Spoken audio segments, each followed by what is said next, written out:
नमस्कार प्रणाम, कैसे हैं आप सब लोग। प्रीति जैन लाइफ स्टाइल में आप लोगों का स्वागत है। तो देखिए दोस्तों, मैं अभी अपने बेडरूम में हूँ। उधर मेरी लड़की है, खेल रही है। आइए देखिए, बेचारा आराम से सो रहे हैं। इनको तो लगता है कि कोई काम से मतलब नहीं है और सब काम मेरे ऊपर डिपेंड करता है। बस सोए रहते हैं आराम से। हाँ बेटा, उठिएगा, इतना टाइम हो गया।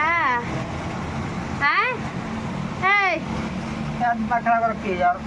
तार दिमाग खराब कर देनी हम जानता हो ना। तुरंत हम क्या करे नी। जब देखती हो सो तभी सब कौन दौड़ के आई थी, अलग से पसंद करने बिना मतलब के फालतू देख रहे हैं दोस्तों कैसे बतिया रहे हैं। इनको तो थोड़ा सा भी सेंस नाम का चीज है, हैं? सो जरूरी वीडियो बनाना। बनाएंगे नहीं हैं? हमारा कोनो काम के बारा तू बता एगो काम के नहीं यार दूसरा रख लो। रखा भाई करम।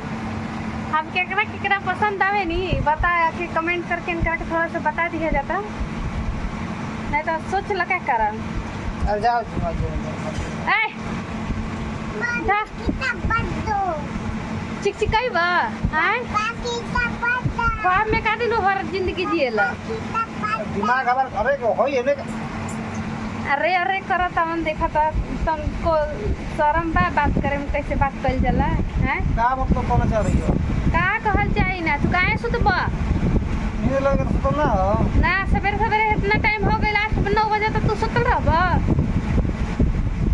8-9 बजे तक से हमरा के 8-9 नहीं खे बजात। ओ 5 बजे 8 बजे तक लाजो नहीं खेलागत। तू अभी मोबाइल मेरे पास नहीं है दोस्तों, दूसरा ना, नहीं तो मैं आप लोगों को टाइम दिखा देती कि कितना टाइम हो रहा है। मगर अभी 9 बज रहा है, 100% 9 बज रहा है। मगर ये आदमी जंगल चोर है, अभी सो रहा है और इसको मैं क्या करूं। ठीक है दोस्तों, अभी मैं चलती हूँ, इनको थोड़ा बता देती हूँ कैसे टाइम से जगना चाहिए कैसे नहीं। तब तक के लिए बाय।